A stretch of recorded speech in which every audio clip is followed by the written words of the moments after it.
Sebentar, saya rekam dulu. Saya rekam dulu ya.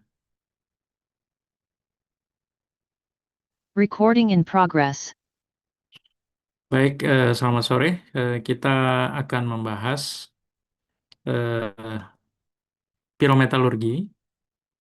Nah, dalam bahasan ini kita akan me- mendiskusikan tiga topik besar ya. Pertama tentang termodinamikanya. Kemudian yang kedua, eh, ini termodinamika beberapa eh, dasar ya dan aplikasi di dalam eh, penggunaannya di dalam pirometalurgi.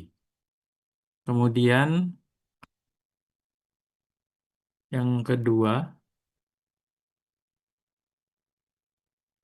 tentang reaksi proses ya,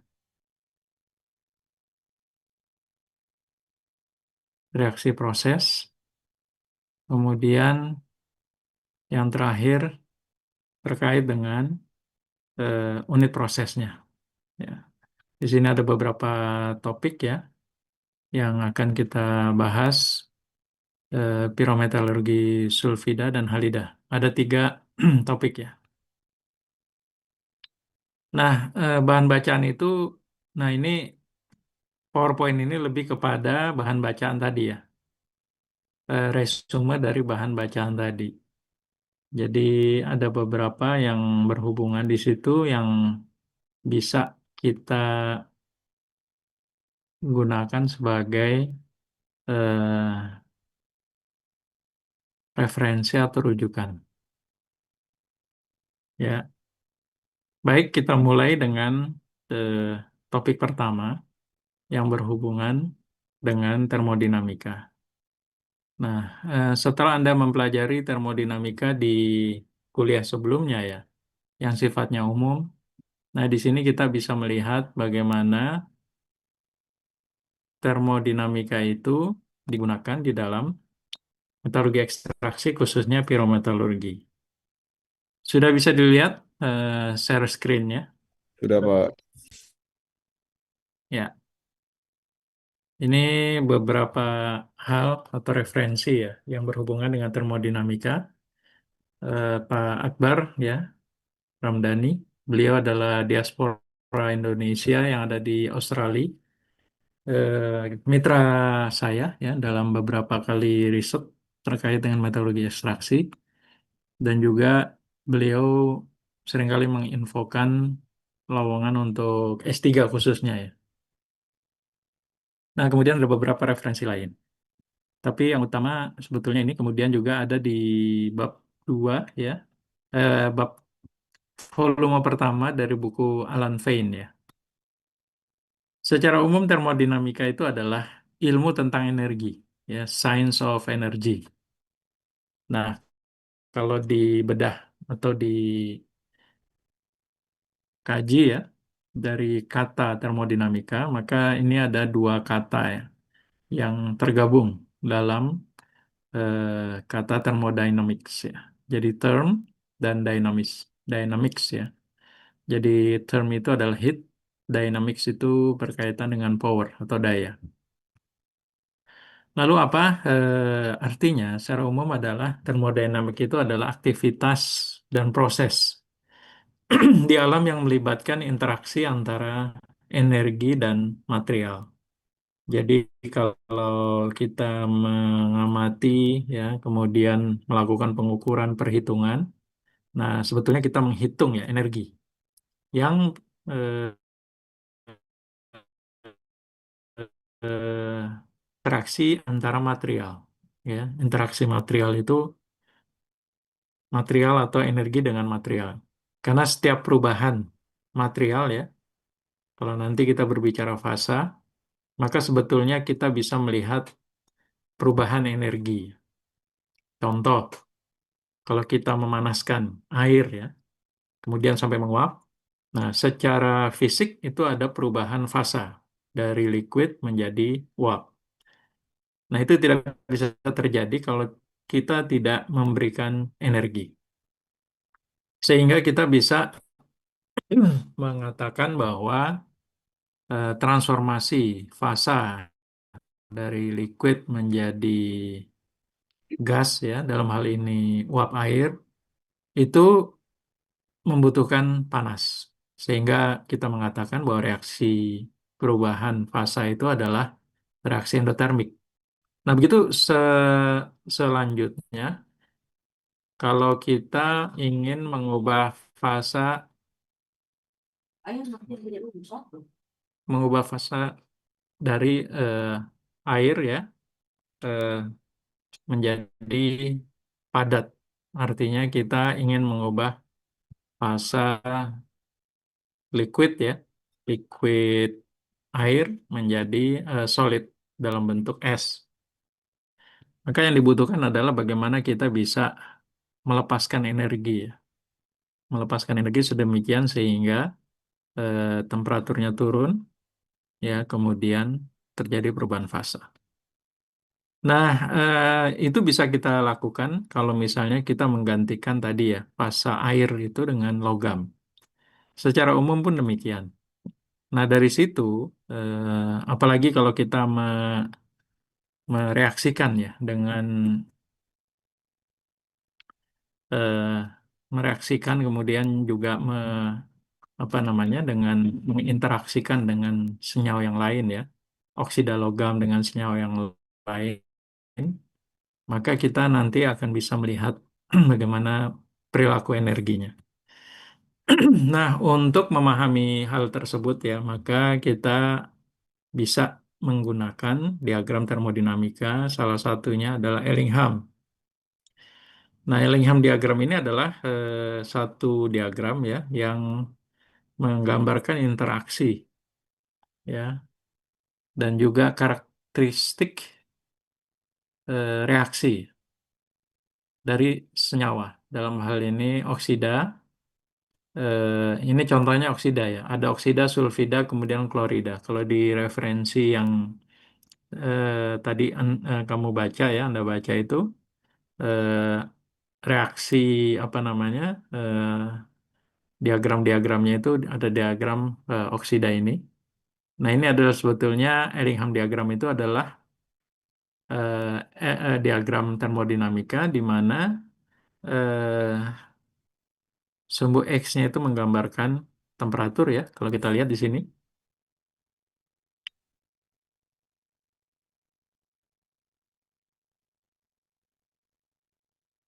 ya, ini adalah eh, temperatur, sedangkan sumbu Y-nya ini, kalau kita lihat adalah energi bebas. Ya. Energi bebas. eh, nah, kalau kita perhatikan di sini, ini minus delta G sama dengan minus RT ln PO2. Ini artinya tekanan parsial oksigen ya. Ln tekanan parsial oksigen. Nah, kalau dilihat di sini, ini minus delta G artinya dari atas ke bawah itu dia negatif ya. Dari atas ke bawah itu negatif ya. Nah, ini juga Anda harus perlu melihat dengan seksama. Kemudian ini adalah garis-garis yang menggambarkan reaksi oksidasi ya. Ini kalau kita lihat garis-garis dengan berbagai senyawa ya yang ada di dalam diagram ini. Nah, ini nanti kita akan melihat ya garis atau senyawa ini adalah standar energi bebas pada kondisi temperatur tertentu dari reaksi oksidasi masing-masing unsur. Apa manfaat diagram Ellingham ini? Ini tertulis di sini ya. Pertama,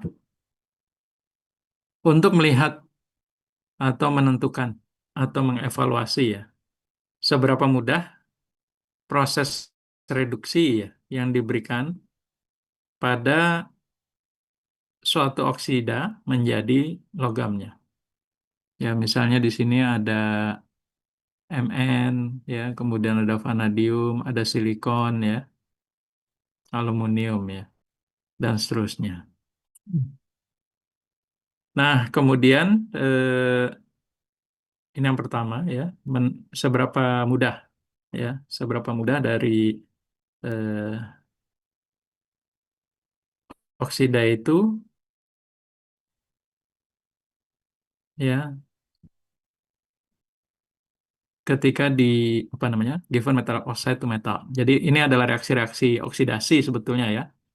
Tapi secara tidak langsung ini menggambarkan sebaliknya juga. Jadi seberapa mudah logam oksida atau senyawa oksida ini direduksi menjadi logamnya.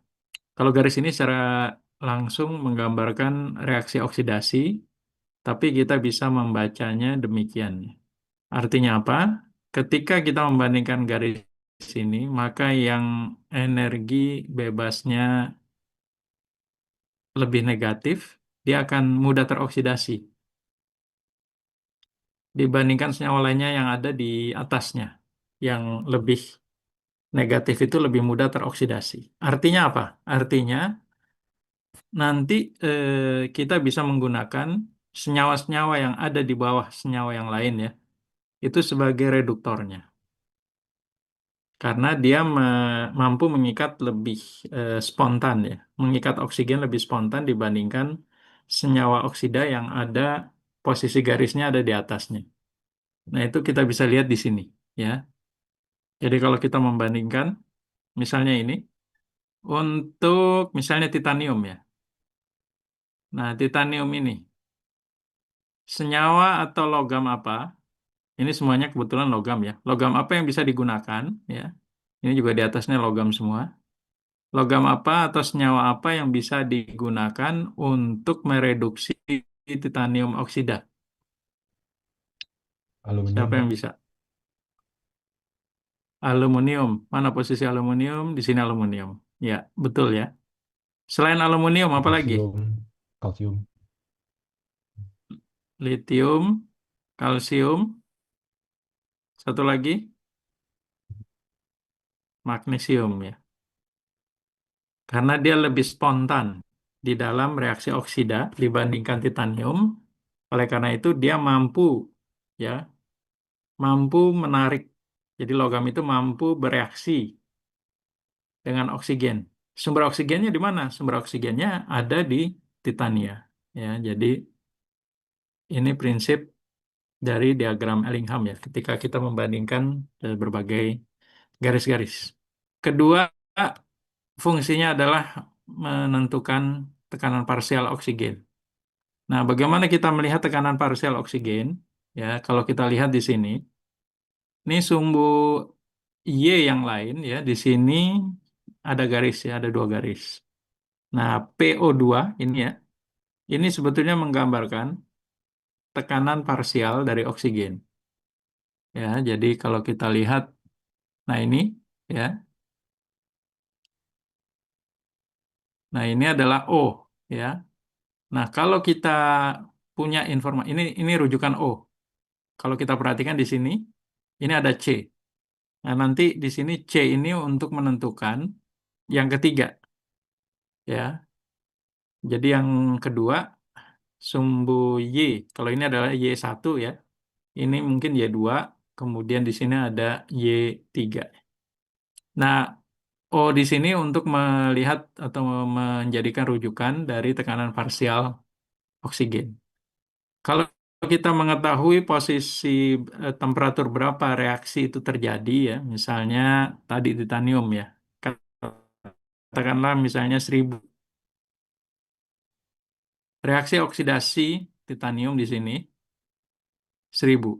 Berapa tekanan oksigennya? Nah, sebagai pendekatan kita bisa mengambil atau menarik garis ya dari titik ini. Nah, kemudian diteruskan kira-kira sampai di mana? Gitu ya. Nanti Anda bisa coba ambil penggaris ya pada temperatur 1000. Nah, artinya di sini ya. Ini kita di titik ini. Ya, 10 pangkat minus 26. Ya, kurang lebih. Itu adalah tekanan parsial oksigennya. Begitu seterusnya ya, pada temperatur tertentu kita bisa mengestimasi. Dan kalau kita nanti mereaksikan dengan karbon, maka kita juga, ini karbon ada di sini, ya, ini CO2 menjadi CO.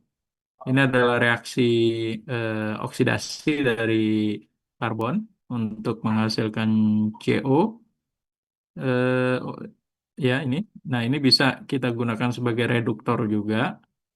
Misalnya kita bandingkan karbon ini untuk mereduksi Fe, ya di sini ada Fe3O4 yang menjadi FeO, atau ada FeO. Artinya itu bisa terjadi, ya, reduksi itu di atas temperatur 700 ya, karena ini perpotongannya 600 sekian, ya. Jadi setelah itu baru kita melihat energi bebas karbon itu lebih rendah dibandingkan Fe3O4. FeO, nah ini di sini FeO, eh, misalnya besi ya, lebih rendah, dia lebih spontan ya ketika terbentuk. Ada FeO, maka dia eh, bisa direduksi oleh karbon pada temperatur di atas 700, mungkin 50-an ya, sebagai perkiraan. Ini garisnya udah berimpitan di sini. Nah, seperti itu. Kemudian dari reaksi ini misalnya kita bisa mengestimasi ya temperatur, misalnya pada temperatur 1200 di sini berapa tekanan parsial. Ini di sini CO, O2, CO ya. Berapa perbandingannya. Ini kita bisa lihat dengan sama memproyeksikan reaksi pada temperatur tertentu tadi, kemudian diteruskan ke di sini rasionya. Baik, sampai di sini ada pertanyaan.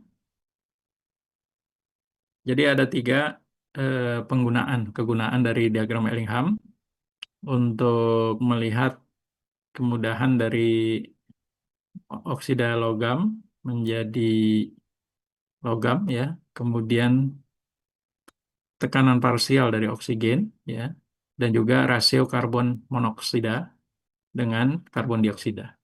Nah, itu fungsi Ellingham diagram. Kalau di buku referensi ya,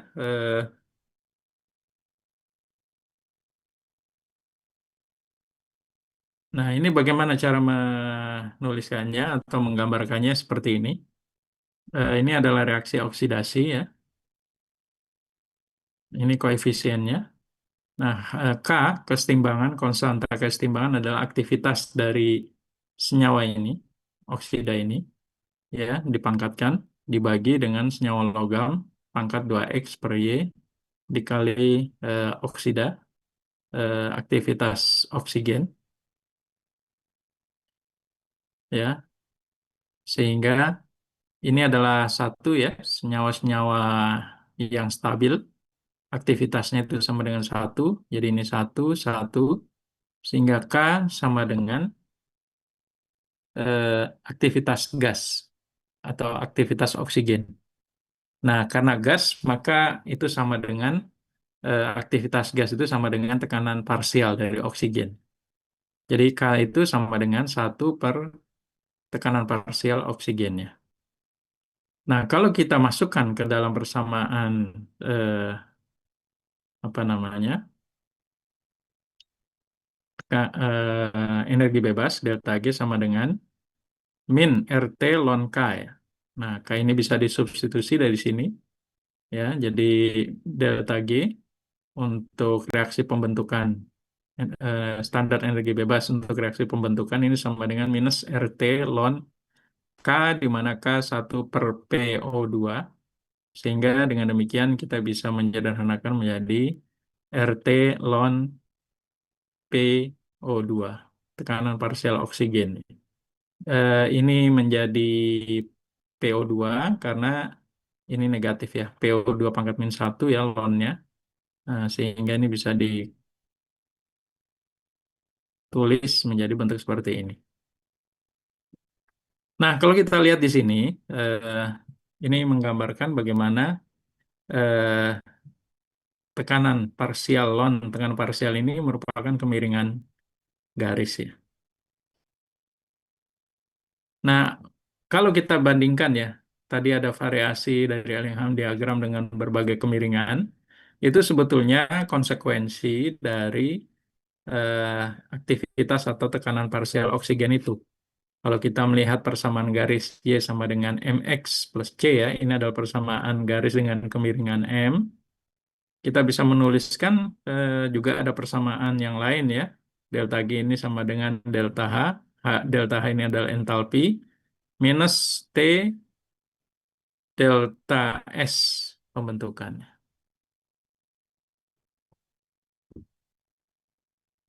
Nah, oleh karena itu, kalau kita bandingkan persamaan 294 itu dengan garis lurus 293, persamaan 293 dengan atau di dalam diagram delta G versus T diagram ya, maka garis lurus itu sebetulnya menggambarkan minus delta S atau entropi, minus entropi. Jadi kemiringan dari garis itu eh, minus delta S atau kemiringan kemiringan garis itu adalah besaran dari entropinya ya, negatif entropi. Nah, sedangkan titik potong dengan garis ya, gambar 22 itu menggambarkan entalpinya. Ya, sampai sini ada pertanyaan. Ini adalah salah satu contoh bagaimana penggunaan termodinamika di dalam proses eh, oksidasi, smelting dan converting tembaga.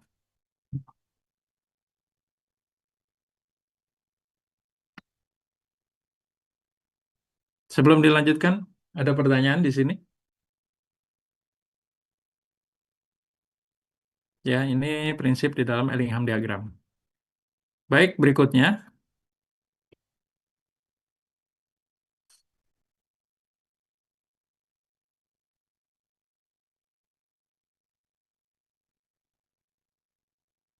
Ini semuanya tutup kamera semua ya. Jadi saya ngomong cuma di depan ini, monitor. Baik, eh, saya asumsikan Anda menyimak semuanya. Eh,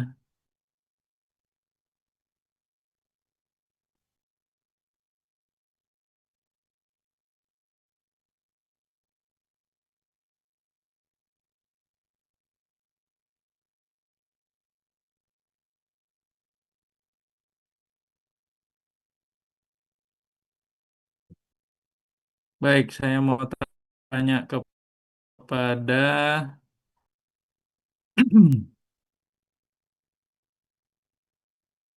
Muhammad Faris, Arsad. Ada, Muhammad Faris.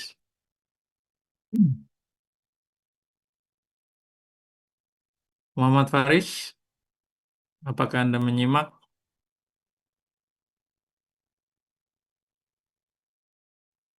Maliki, Ya, Pak.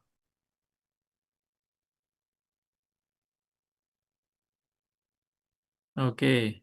Eh, jadi dari penjelasan saya tadi, kemiringan garis dari diagram Ellingham itu menunjukkan besaran apa?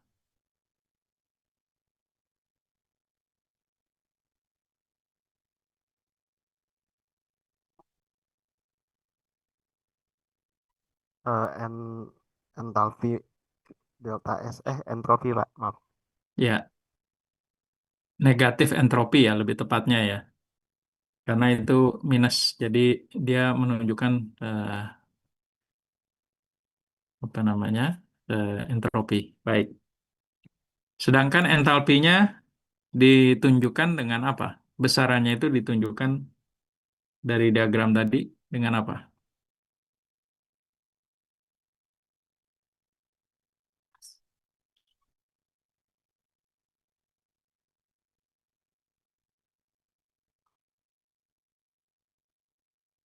Yang lainnya tolong buka kamera ya.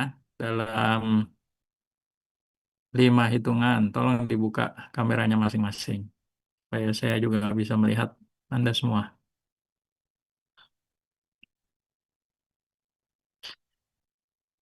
Gimana, Maliki? Ya,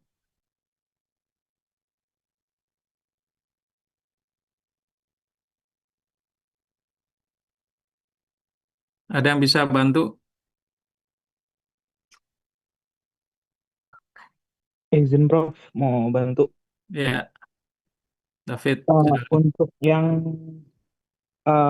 entalpi tadi itu di intercept-nya Prof.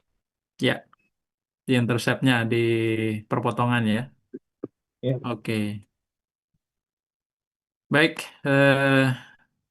ini yang lain yang belum buka kamera, tolong dibuka kameranya. Ya, eh, ya kalau tidak dibuka,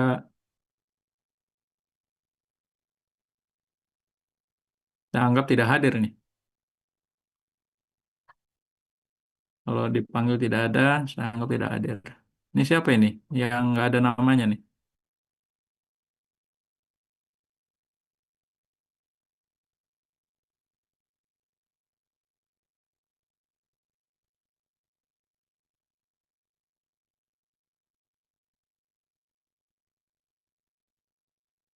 Ini yang tidak ada namanya, saya remove ya.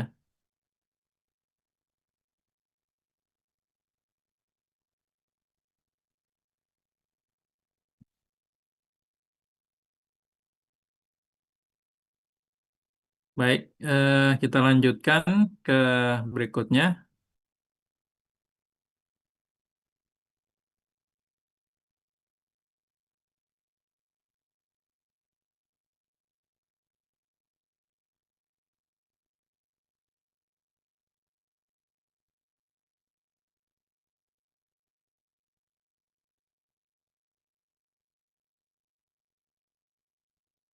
Saya coba lanjutkan di smelting and converting. Ini adalah kita coba lihat ya bagaimana eh, diagram Ellingham kita gunakan di dalam sebuah proses.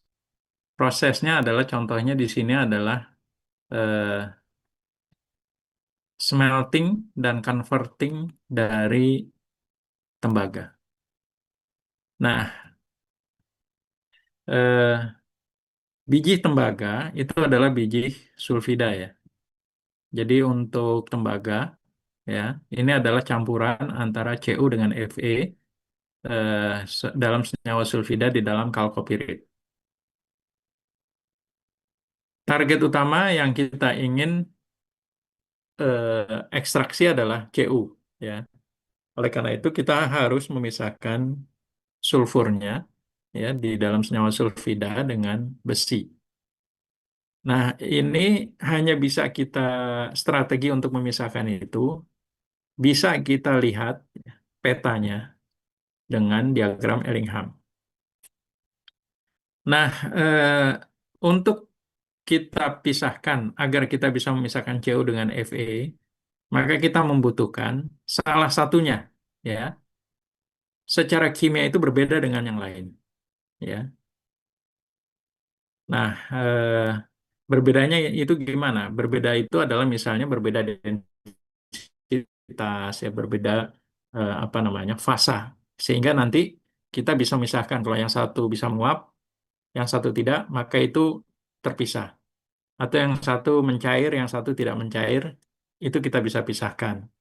Atau kalau sama-sama mencair, ya senyawa Cu dan Fe, maka kita bisa memisahkan kalau densitasnya berbeda. Nah, itu strategi yang bisa kita lakukan secara kimia untuk memisahkan dua unsur logam. Nah, pertama yang kita ingat bahwa ini adalah senyawa sulfida. Senyawa sulfida itu perlu kita reaksikan agar sulfida itu terlepas dari mineral Cu dengan Fe yang dinamakan kalkopirit itu, maka kita reaksikan dengan oksigen agar sulfidanya itu menjadi SO2 ya. Nah, sekarang kita coba jajaki, kita lihat bagaimana kalau di dalam diagram Ellingham. Diagram Ellingham, dua unsur tadi ya, ini kita pisah ya, karena kalau copyright itu adalah CuFeS 2 ya, kalau saya nggak salah, atau CuFeS 2 ya. Nah, di sini sebetulnya itu terdiri dari Cu2S dengan FeS ya, Cu2S dengan FeS. Jadi kalau copyright itu adalah campuran antara senyawa Cu2S dan FeS. Nah, sekarang bagaimana kondisinya dua senyawa tersebut ya kalau kita reaksikan dengan oksigen. Nah, reaksi dengan oksigen itu artinya secara fisik ya, secara makro itu adalah kita bakar ya. Kita bakar, kita panaskan dalam atmosfer udara. Jadi itu artinya direaksikan atau kita oksidasi. Nah, ternyata secara termodinamika kita bisa mendapatkan ada 4 garis. Dua adalah dua untuk FeS, dua lagi untuk Cu2S. Jadi reaksi oksidasi Cu2S itu ada dua kemungkinan reaksinya ya. Menghasilkan Cu2O dan SO2 dan menghasilkan Cu dan SO2. Sementara FeS ketika dioksidasi itu dia ada dua kemungkinan reaksi. Pertama oksida Fe dan SO2 dan Fe yang menghasilkan Fe dengan SO2. Dari grafik ini kita bisa melihat ya, ketika mineral atau biji kalkopirit yang merupakan senyawanya Cu2S dan FeS dioksidasi. Nah, kalau dilihat dari grafik ini mana yang paling spontan? Ada yang bisa menjawab? Dari 4 reaksi, mana yang paling spontan?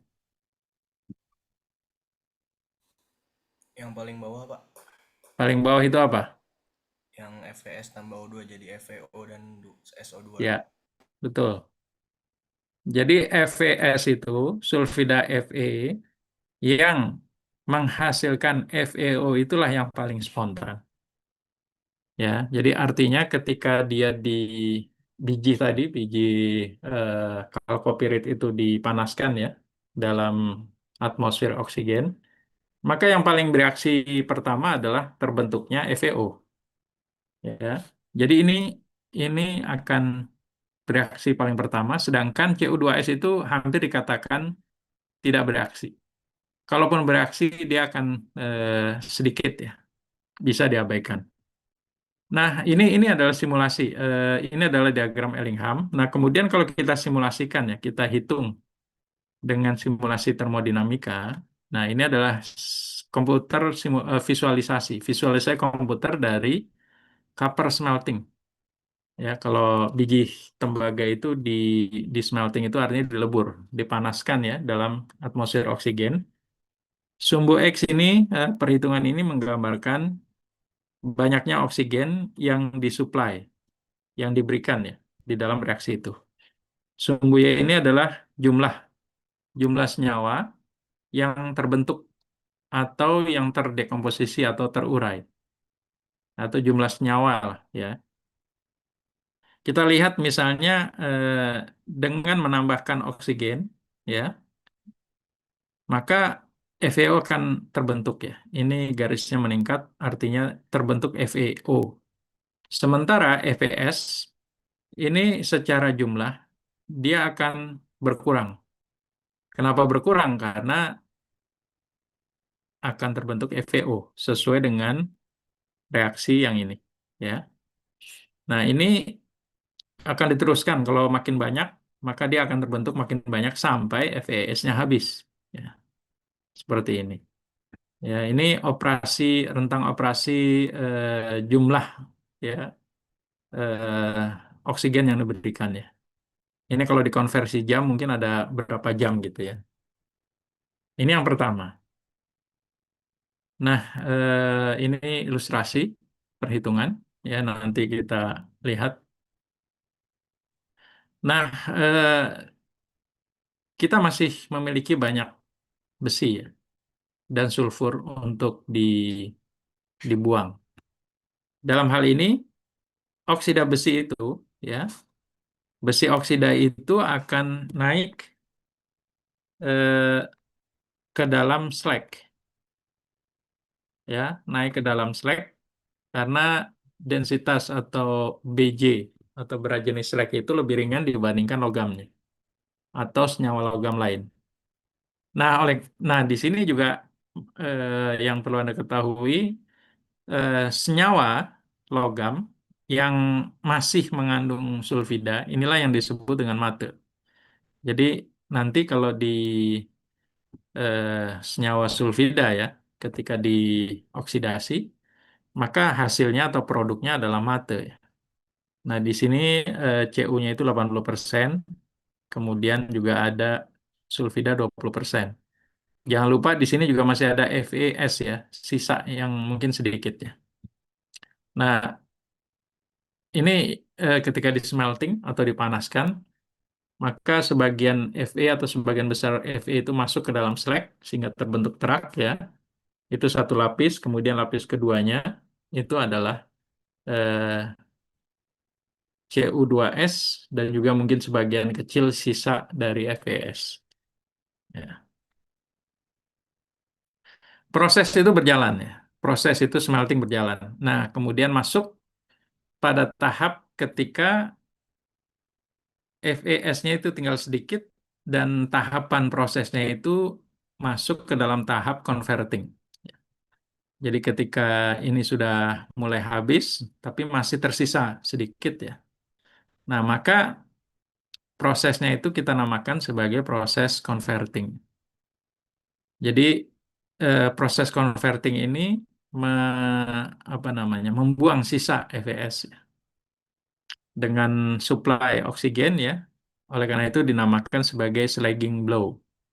Jadi tiupan pembentukan terak ya, kalau diterjemahkan. Jadi kalau kita tiupkan oksigen, maka yang terbentuk dari eh, produknya adalah dari Fe-nya itu Fe-nya akan naik ya. Sebagian tadi di bagian awal dalam proses smelting terbentuk, tapi ketika sudah mulai sedikit, masuk ke tahap berikutnya berupa converting. Nah, ini dianggap sudah habis ya. Maka kita bisa lihat di sini eh, reaksinya. Nah, reaksinya itu eh, hampir sama ya dengan smelting. Jadi FeO terbentuk ya dari oksidasi dari FeS. Jadi tiupan atau oksigen itu akan menghasilkan FeO ya. Dan terbentuklah slag tadi ya. Jadi slagnya itu semakin banyak sampai FeS-nya habis. Nah, CuS ya. Nah, artinya ini mulai habis ya. Nah, ini juga tidak terbentuk karena FeS-nya habis. Nah, tersisa sekarang Cu2S. Nah, kalau kita perhatikan garis reaksi oksidasi Cu2S ini, ya, tipe reaksinya sedikit berbeda polanya dengan FeS. Nah, pertanyaannya,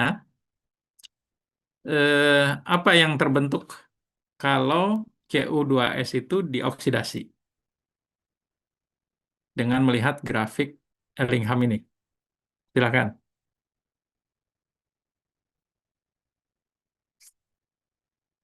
Silakan tulis di chat. Yang lain tulis di chat. Coba.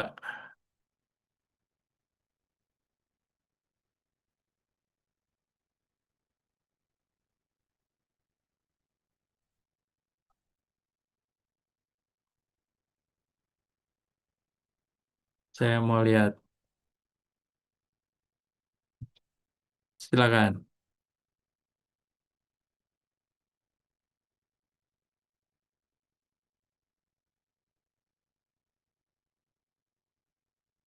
Jadi pertanyaannya, Ketika EVS sudah habis ya, ketika EVS sudah habis, tersisa Cu2S. Nah, ketika Cu2S ini dioksidasi, disuplai dengan oksigen, maka CO2S ini akan membentuk apa? Apa produknya? Ini kalau dilihat di sini, apakah membentuk Cu atau Cu2O? Silakan coba sebelum saya panggil nanti ya. Membentuk CU nggak, Bro? Iya, betul. Nah, kenapa Cu? Karena eh, yang untuk membuat CU lebih spontan daripada CU2O. Ya, kenapa Cu? Karena kalau kita perhatikan nilai delta G ya, energi bebasnya itu lebih negatif. Lebih negatif artinya reaksi ini lebih spontan. Jadi ingat ya, delta G positif, delta G nol dalam kondisi apa, delta G negatif. Nah, di dalam kita menggunakan Ellingham diagram dan eh, ini kan untuk oksida ya, yang sulfida dan klorida kurang lebih sama. Jadi eh, kita mencari mana yang delta G lebih negatif dari yang lain, sehingga itu yang terbentuk. Nah, dalam hal ini, ketika Cu2S tersisa ya dengan habisnya EVS ini, maka yang pertama kali terbentuk adalah Cu. Nah, ini berbeda polanya dengan EVS. Kalau EVS, yang terbentuk adalah oksidanya. Tapi kondisi ini sangat menguntungkan ya. Ini apa namanya? Kita mendapatkan kemudahan dengan kondisi ini secara termodinamika. Jadi kita nggak usah mengatur-ngatur, tapi Sang Pencipta sudah mengaturnya sehingga memudahkan kita ketika kita melakukan ekstraksi Cu dari Fe-nya. Nah, di sini kita terbentuk Cu, ya, lebih spontan. Artinya kalau kita tiupkan oksigen, Cu lebih mudah terbentuk ketimbang oksidanya. Tapi kalau Fe-nya yang terbentuk adalah oksidanya ketimbang logamnya. Ya. Nah, ini masih di dalam proses converting. Ya. Oleh karena itu, tadi tahap pertama, ketika proses peniupan oksigen itu terjadi, maka proses slack blowing itu eh, terjadi di awal proses converting, kemudian dilanjutkan dengan proses copper making atau tahapan ya, lebih tepatnya tahapan proses copper making blow di dalam proses converting. Nah, setelah habis CU-nya ya baru maksudnya setelah CUS terbentuk CU, maka nanti ada tiga lapis ya. Lapis paling bawah adalah CU, di atasnya adalah mate ya, karena masih mungkin sisa FES-nya masih ada atau CUS-nya masih ada. Di atas laginya terak. Terak itu adalah FeO. Tapi biasanya eh, nanti kita akan melihat eh, di dalam reduksi atau di dalam pemisahan Cu dengan Fe itu ditambahkan silika. Nah, untuk apa tambahnya nanti kita lihat pada slide berikutnya. Satu hal yang juga menarik adalah di dalam konverter ini atau proses converting ini itu tidak memerlukan bahan bakar. Nah, kenapa? Nah, ini kita lihat termodinamikanya lagi. Dalam hal ini adalah delta H. Kita lihat dalam first stage converting. Ketika sulfida besi kita oksidasi menghasilkan FeO dan juga gas SO2. Delta H-nya itu minus 5,7 megajoule per kilogram FeS. Artinya apa? Yang bisa membantu menjelaskan? Artinya apa ini? Nilai ini apa artinya?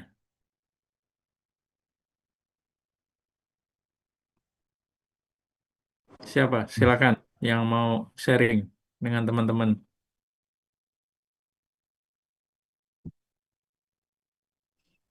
Kalori yang dilepaskan mungkin Pak.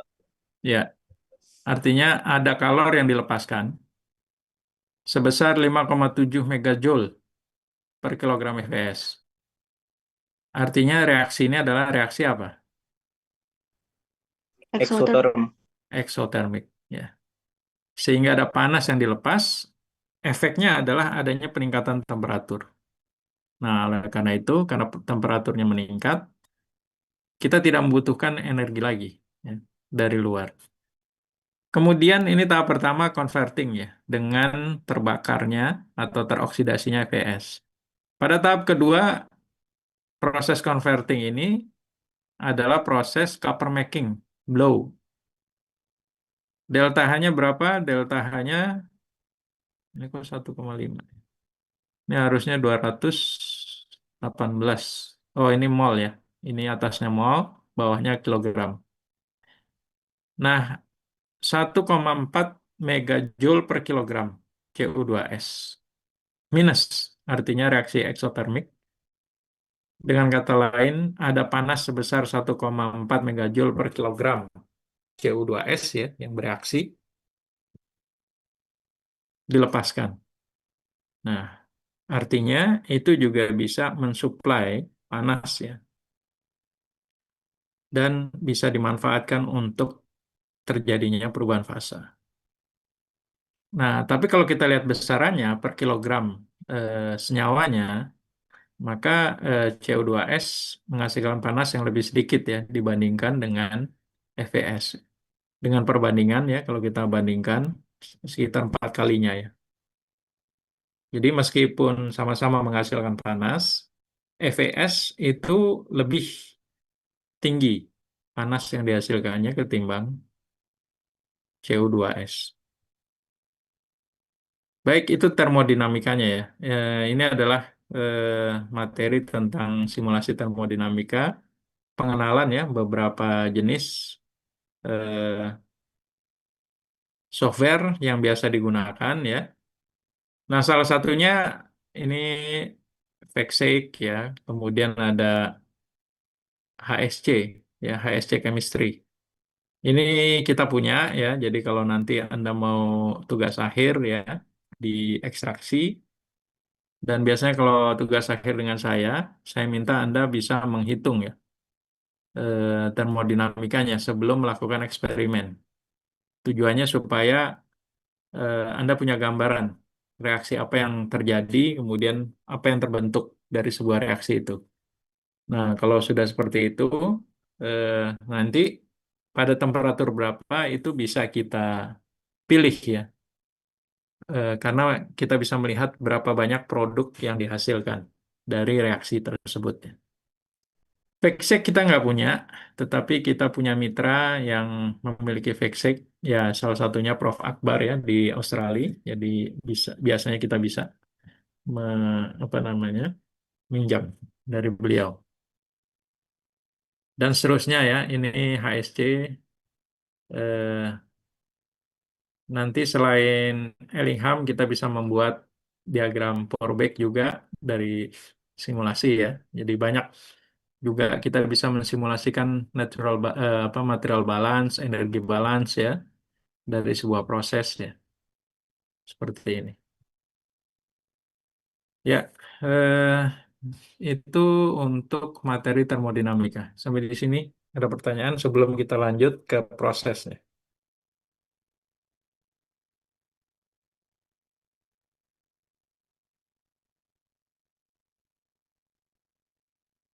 Ada pertanyaan kah? Nah, berikutnya eh, pirometalurgi, termodinamika sudah.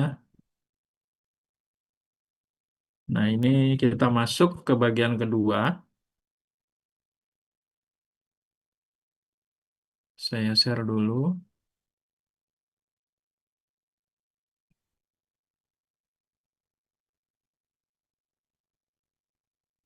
Ya, kita akan membahas reaksi-reaksi ya di dalam proses pirometalurgi. Setelah sebelumnya kita membahas ya, membahas tentang termodinamikanya. Nah, kita masuk ke dalam proses pirometalurgi. Tadi kita secara tidak langsung membahas ini ya, pirometalurgi dari sulfida. Contohnya untuk biji tembaga sulfida atau chalcopyrite ya, tembaga dan EPS ya. Biji itu campuran dari tembaga sulfida dengan besi sulfida. Nah, proses reaksinya terdiri dari dua tahap, ada smelting, kemudian ada konversi. Ini menggambarkan tahapan ya. Jadi satu kali proses itu, maksudnya satu batch proses itu, dalam perjalanannya itu kita bisa mengkategorikan atau mengklasifikasikan tahap pertama itu adalah smelting ya. Kemudian dengan berjalannya waktu, smelting itu dengan habisnya EPS. Nah, kemudian suplai oksigen berikutnya itu adalah bereaksi dengan Cu2S dan masuk ke dalam tahap konversi. Meskipun di awal konversi itu ada irisan ya dengan proses smelting. Dalam hal ini adalah oksidasi dari besi sulfida membentuk FeO yang dinamakan tadi ya slagging blow. Nah, kemudian setelah berjalannya waktu maka masuk ke dalam copper making blow. Ya, jadi ini tadi yang kita jelaskan. Nah, ini adalah jenis-jenis ya. Ini adalah reaksi reduksi karbotermik ya. Ada karbotermik smelting ya. Ada kemudian di sini ada halida. Nah, nanti yang kita bahas ini ya, ketiga-tiganya, tapi ini tadi sudah kita singgung. Kita mulai dari oksida. Nah, ini adalah reduksi oksida, ya, ekstraksi sulfida. Ini saya apa namanya ubah ya dari reduksi menjadi ekstraksi karena sulfida itu dia direaksikan dengan oksigen. Kemudian halida. Ini dengan klorinasi. Nah, ini tahap ya. Kalau ekstraksi sulfida dan ekstraksi halida ini tahapan reaksi. Sedangkan kalau reduksi oksida ini jenis-jenis ya. Jadi reduksi oksida padat dengan reduktor gas, dengan padatan, ini dalam kondisi cair ya dan seterusnya. Dan reduksi metalotermik ya. Ini jenis-jenis, sedangkan ini adalah tahapan reaksi. Nah, reduksi oksidasi. Nah, ini adalah reaksi persamaan reaksi umumnya. Ya. Ketika ini adalah koefisien ya, MXOY, koefisiennya seper Y, ditambah dengan reduktan, maka yang dihasilkan adalah logam dan senyawa oksida lainnya. Ini bisa dalam bentuk gas ya, bisa dalam bentuk senyawa oksida lain. Nah, di dalam industri ya ada dua jenis. Reduksi dalam kondisi solid atau solid state reduction ya, dan kemudian smelting reduction. Ini liquid state, kurang lebih seperti itu. Liquid state reduction, tapi umumnya disebut smelting reduction. Apa perbedaannya?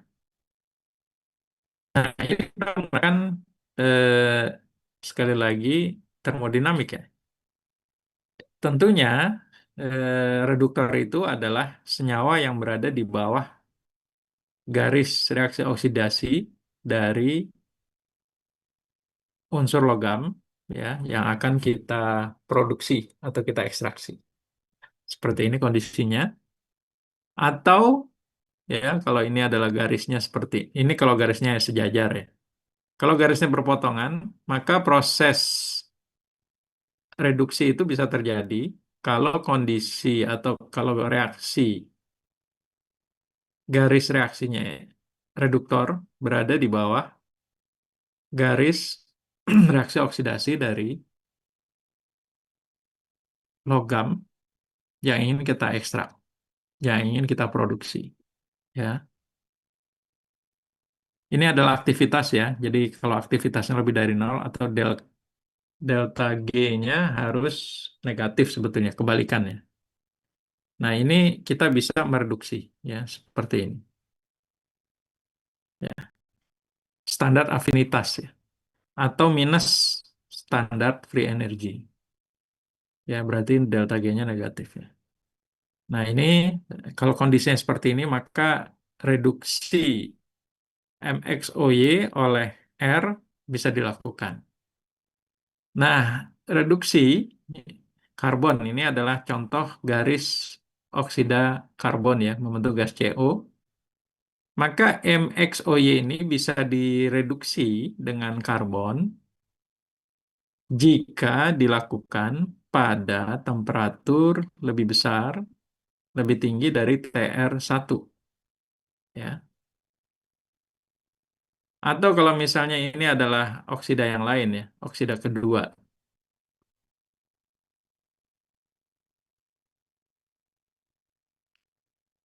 Kalau ini adalah oksida kedua, garisnya seperti ini, maka reaksi reduksi itu bisa terjadi ya sekali lagi oleh karbon atau gas CO ya, gas CO atau karbon ya, dalam hal ini karbon. Kalau dia ada di atas temperatur TR2 ya. Jadi kondisi reduksi secara termodinamikanya seperti itu. Nah, bagaimana reduksi ya? Ini di buku atau di bahan tadi udah ada ya. Ini reduksi dari ilustrasinya ya, dari eh, apa namanya senyawa oksida, di mana terjadi dia direduksi ya, oleh gas CO, maka dihasilkan logam ya, dan produk gasnya adalah CO2. Ya, ini istilahnya volume yang menyusut ya. Mekanisme reaksinya adalah volume intinya menyusut, tapi di permukaan itu terbentuk logam. Volume oksida senyawa oksidanya menyusut dan terjadi pertumbuhan dari lapisan metalik berpori di permukaan. Ya,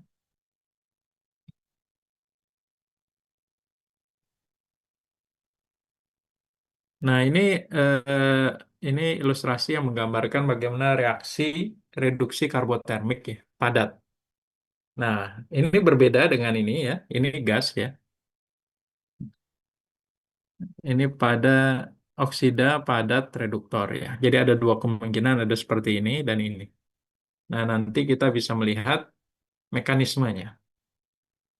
Nah, di sini ini logam, MO itu adalah logam oksida ya.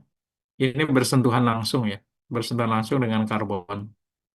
Nah, karbon itu nanti kita lihat bisa bereaksi langsung ya. Karbon itu berfungsi sebagai reduktor, bisa menghasilkan karbida atau logam ya, logam atau karbida. Itu bisa terjadi. Oleh karena itu, mekanisme mekanisme reaksinya itu langsung ya, artinya solid dengan solid, padatan dengan padatan, oksida logam dengan karbon.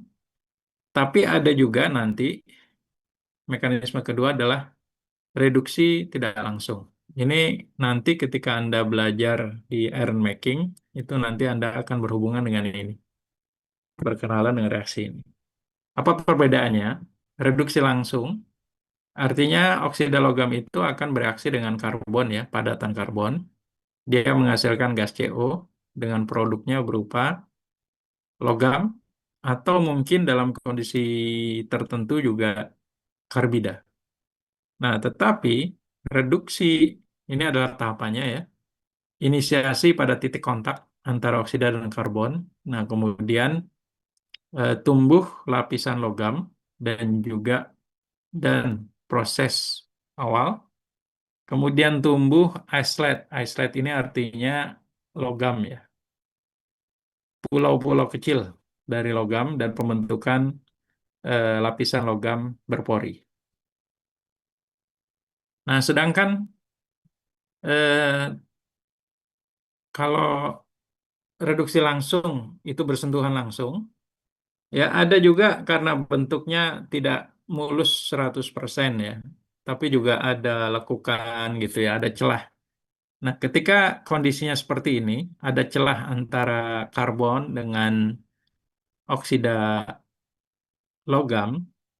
Nah, maka karbon ini itu akan teroksidasi menghasilkan gas CO Nah, gas CO inilah yang nantinya akan berfungsi sebagai reduktor terhadap oksida logam MXOY, ya, sehingga nanti dia akan menghasilkan logam. Nah, itu mekanisme yang bekerja karbotermik, ya, eh, baik langsung maupun tidak langsung. Nah, kemudian eh, tadi adalah solid state, ya. Tadi kondisinya solid state.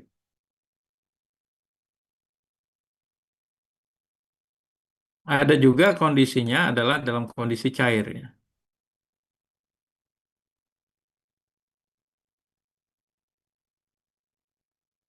Ya, kondisi cair, ya. Nah, ini juga demikian, ya. Ada yang berhubungan langsung atau menempel langsung, maka ini akan merupakan mekanismenya direct, ya. Tapi ada yang tidak langsung, ya. Jadi dia akan menghasilkan gas dulu, kemudian gas itu bereaksi dengan eh, nah ini direct, ya, ada indirect, ya. Sama juga seperti kondisi padat, ya, ada mekanisme direct dan indirect.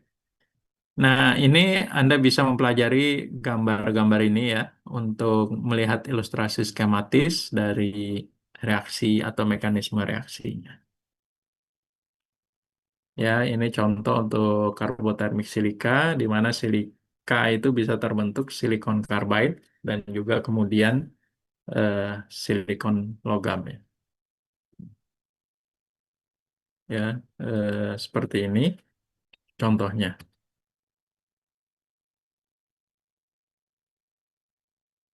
Ya. Kemudian yang kedua adalah oksidasi sulfida, ya. Tadi seperti yang dijelaskan di dalam eh, apa namanya termodinamika, ya. Tahapannya adalah terjadi reaksi smelting, kemudian dilanjutkan converting, ya. Nah, ini eh, seperti ini, ya. Tahapannya ada smelting, kemudian eh, pembentukan slag, ya, kemudian converting. Nah, converting ini adalah slag blowing, pembentukan slag dan copper making. Jadi pembentukan slag itu sebetulnya ada di dalam smelting, ya, tetapi ketika sudah mulai habis FeS-nya, sudah terbentuk mate, nah ini masuk kepada proses converting. Nah, converting ini juga ada slag juga, gitu, ya. Nah, ini slag blowing. Nah, slagnya biasanya kandungan Cu-nya lebih tinggi. Nah, jadi dia disirkulasikan lagi ketimbang yang slag cleaning yang pertama. Nah, dengan tambahan lagi yang kedua, dia membentuk copper making dalam proses converting itu. Produk akhirnya apa? Produk akhirnya adalah tembaga yang digunakan untuk anoda, untuk proses pemurnian lebih lanjut. Nah, ini adalah termodinamika yang Ellingham diagram untuk sulfidanya. Ya, ini kurang lebih sama. Ini adalah oksigen, ya. Perbandingannya oksigen, kemudian adalah sulfida atau sulfur. Mate, mate tadi, ya, ini adalah campuran antara Cu dengan FeS, ya. Jadi dia masih mengandung sulfida, ya, dalam bentuk Fe. Kemudian ini converting, ya. Yang ketiga adalah ekstraksi halida.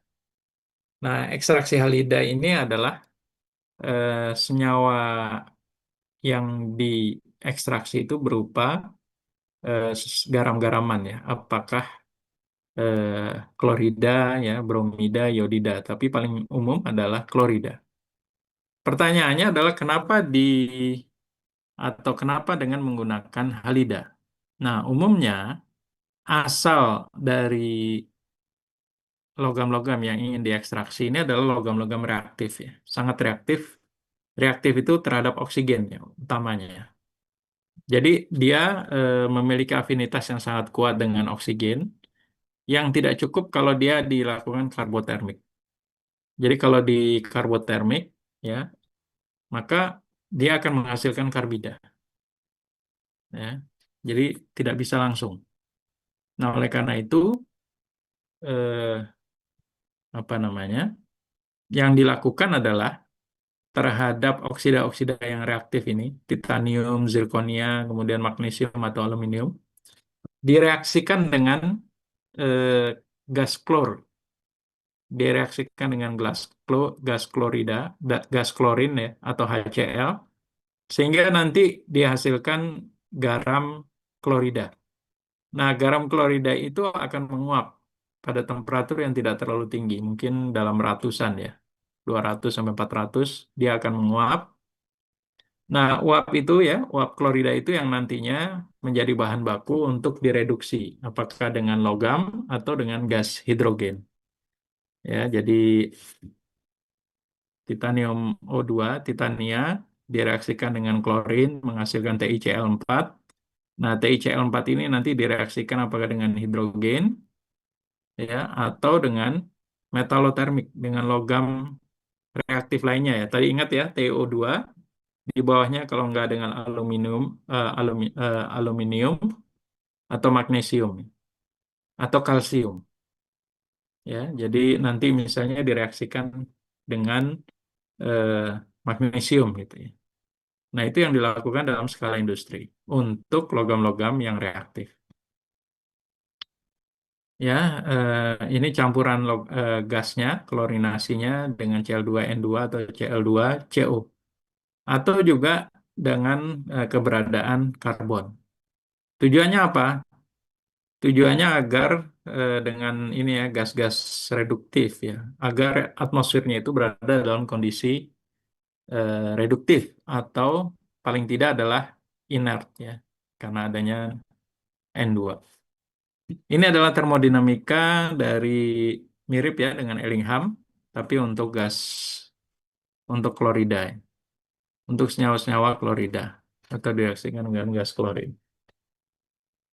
Ini adalah diagram kestabilan ya massa ya dalam bentuk klorin. Ini membacanya sumbu X-nya adalah logaritmik tekanan parsial oksigen.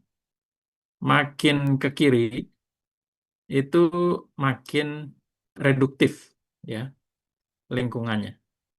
Ya, sedangkan ini juga makin ke bawah, ini juga makin tekanan klorinasinya makin rendah.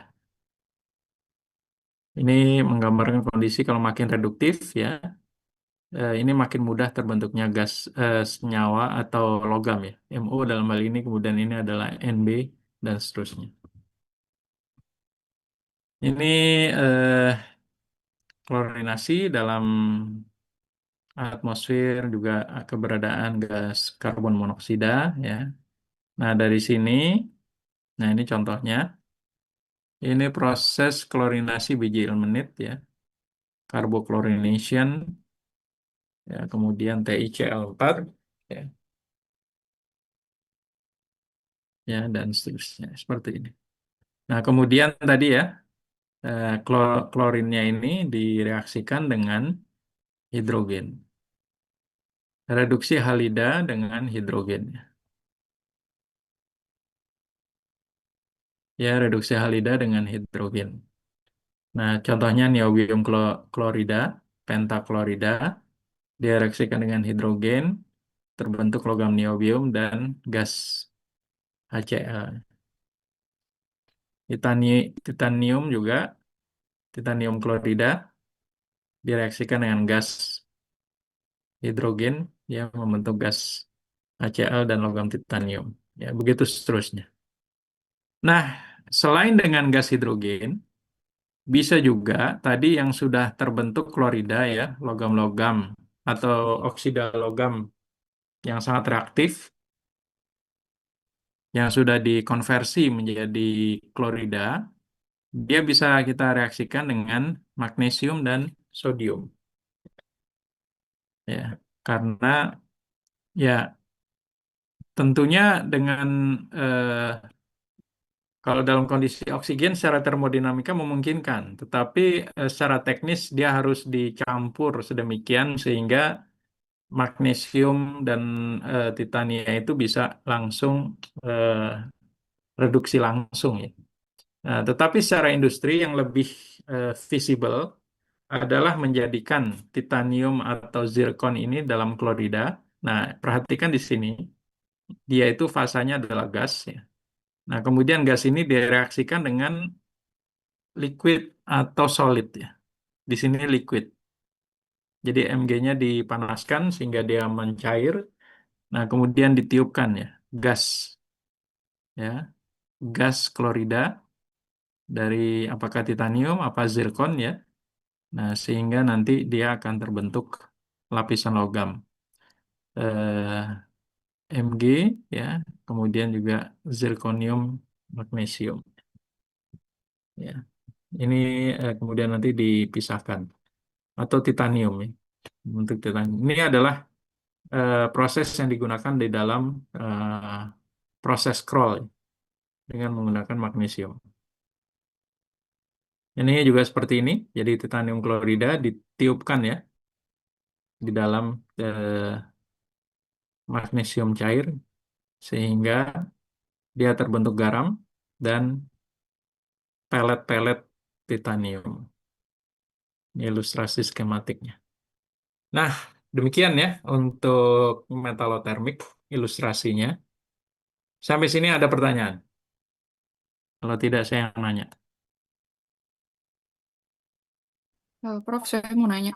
Ya, Tadi kan di reaksi yang saya mau nyinggung yang karbotermik itu kan ada yang indirect sama yang direct ya, Prof. Itu ya, kondisi apa yang kita mengharuskan, oh kita prosesnya bisa pakai yang indirect atau yang direct? Ya. ya. Baik. Eh, Anda sudah ngambil iron making belum? Pembuatan besi. Belum, Prof. Tapi semester ini bukan ya?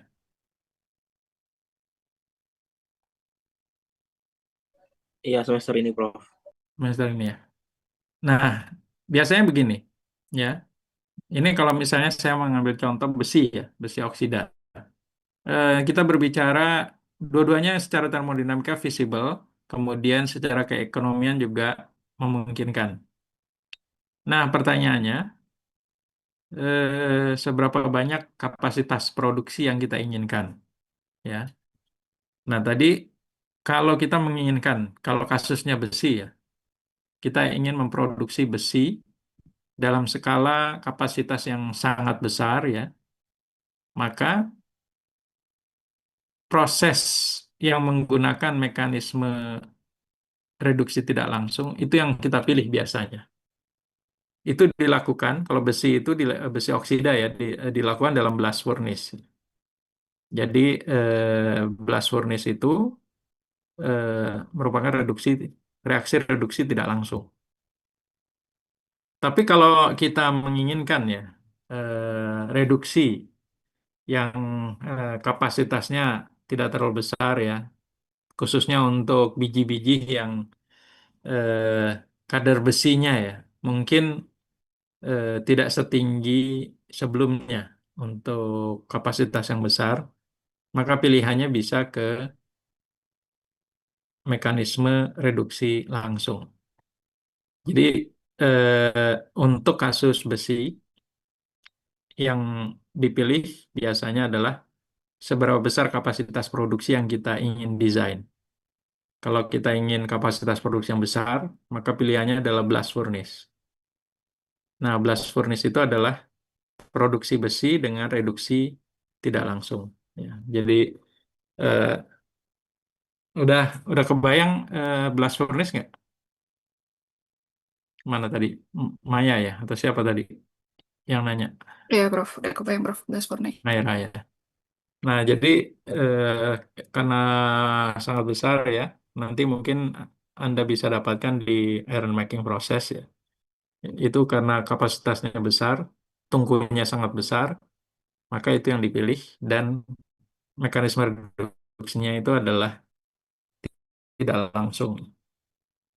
Mudah-mudahan Terima menjawab ya. kasih. Ya, ada pertanyaan lain? Berhubung mendekati maghrib ya, saya lanjutkan dulu yang terakhir ya, tentang unit proses ya.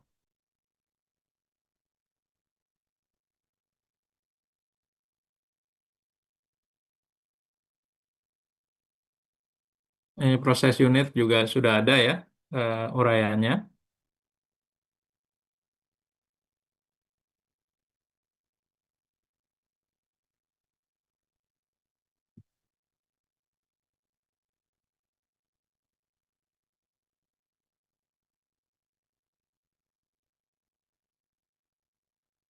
Nah, mungkin saya cepat saja, ya.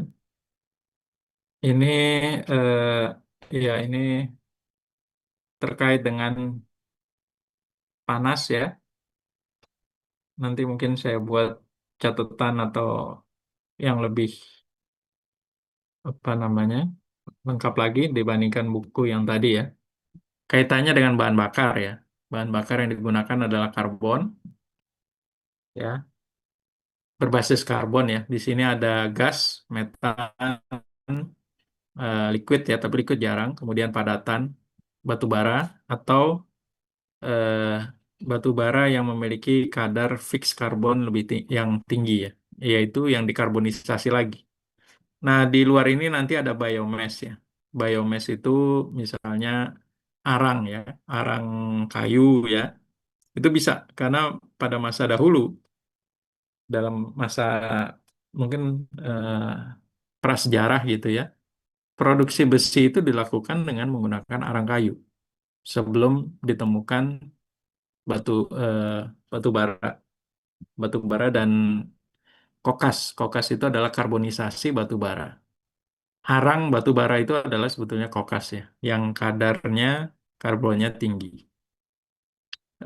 Panas ya, panas dihasilkan tadi dari bahan bakar karbon ya, basis karbon, bisa dalam bentuk gas. Ini jenis-jenis batu bara. Ada lignit, subbituminus, bituminus, antrasit ya. Kemudian ada gas ya, gas CH4 ya dan berbagai macam. Nah, panas selain tadi ya dengan bahan bakar berbasis karbon, kita juga bisa menggunakan listrik ya. Nah, electric heating ya, pemanasan dengan listrik. Kemudian ini jenis peleburan. Ini ada rotary kiln, shaft furnace, bath smelting furnace. Nanti saya tambahkan mungkin beberapa referensi terkait ini. Ya, ini contoh rotary kiln ya. Seperti ini bentuknya ya. Kemudian eh, ini adalah bagaimana heat transfer ya. Heat transfer yang terjadi di dalam rotary kiln. Jadi kalau Anda perhatikan di sini adalah umpan masuknya, umpan masuk dari sini, dari sebelah kiri. Nah, panas atau combustion, pembakaran itu, ya, proses pembakaran, umpan itu dari sebelah kiri, kemudian pembakaran itu dari sebelah kanan ya. Jadi biasanya ini juga miring ya. Kalau umpannya di sini, ini sudutnya akan lebih rendah ke kanan ya, seperti ini. Jadi nanti material atau umpan itu akan bergerak. Ini juga berputar. Nah, kalau kita perhatikan penampangnya, nah ini ada rollernya, sehingga dia akan berputar perlahan gitu ya. Berputar perlahan, nah, nanti biji hidup sambil dipanaskan. Ya, ini rotary kiln. Nah, tungku ini digunakan ya untuk biji nikel lateritik ya, rotary kiln, kombinasi rotary kiln dengan electric furnace. Sehingga disebut RKEF, Rotary Kiln Electric Furnace. Jadi kombinasi rotary kiln untuk menghasilkan kalsin. Nah, kalsin itu nanti dilebur di dalam eh, tungku listrik ya, sehingga disebut rotary kiln electric furnace. Nah, ini mekanisme panas ya. yang bisa di, terjadi di dalam tungku.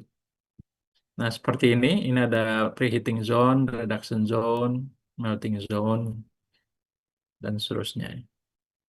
Kemudian ada shaft furnace, ya, tungku shaft. Shaft itu seperti tadi ya, bentuk silinder ya.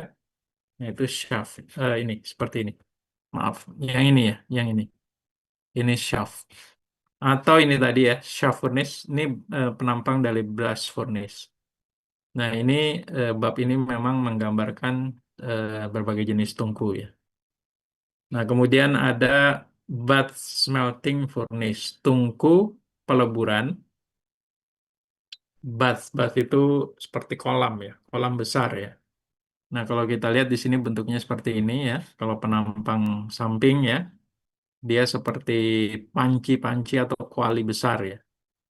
Nah, bentuknya seperti ini. Di dalamnya itu ada untuk wadah logam cairnya. Itu disebut bath smelting furnace. Nah, flash smelting furnace. Nah, ini ada shaftnya, kemudian ada bath ya. Nah, seperti ini. Ini kolam di dalamnya seperti bak, kolam yang isinya adalah logam cair. Nah, disebut flash karena konsentrat ya itu disemburkan sambil dipanaskan sehingga konsentrat partikel konsentrat itu akan mencair ya ketika dia terbang ke bagian bawah ya, sehingga logam cairnya itu tertampung di kolam yang ada di bagian bawah. Ini flash smelting. Ya, kemudian ada bath smelting untuk refining. Ini ada converter ya. Ini jenis converter. Tadi misalnya LD converter ini untuk baja. Kemudian ada Pierce Smith converter untuk nikel ya. Ini adalah tungku-tungku. Selebihnya adalah untuk elektrotermal yang mungkin tidak terlalu berhubungan ya. Plasma dan lain-lain. Elektrobeam. Fused salt. Nah, ini kita pelajari nanti untuk aluminium ya. Untuk aluminium, ya ini sebetulnya seperti kolam atau bak penampungan logam cair. Cuma nanti di sini ditimbun dengan oksida aluminium ya, alumina. Nah, di sini ada elektroda berupa karbon. Nah, jadi dengan menggunakan listrik ya, voltase yang tinggi, maka oksida aluminium itu akan dengan dicampur dengan garam-garam yang lain, dia akan tereduksi ya, aluminanya dengan eh, perbedaan eh, tegangan listrik ya. Ini yang dilakukan untuk elektro smelting aluminium. Prosesnya dinamakan Hall Herold, mengambil dari dua nama penemu proses ini. Selebihnya tentang refraktori ya, ini unit proses yang juga ya jenis-jenisnya bisa silika, kemudian alumina, magnesium silikat dan lain-lain ya. Nanti mungkin dipelajari ya, ada kuliah tersendiri terkait dengan refraktori. Baik, kurang lebih seperti itu pertemuan kita pada malam ini ya, karena sudah maghrib. Sebelum ditutup, ada pertanyaan?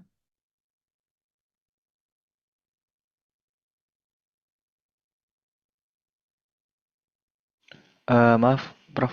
Ya, Untuk materi ini nanti akan di-share juga kan ya, Pak? kalau yang dari PowerPoint nggak saya akan share, tapi referensi langsung dari ini kan cuma pointer ya. Itu sudah saya share sebagian di Mas 2 ya.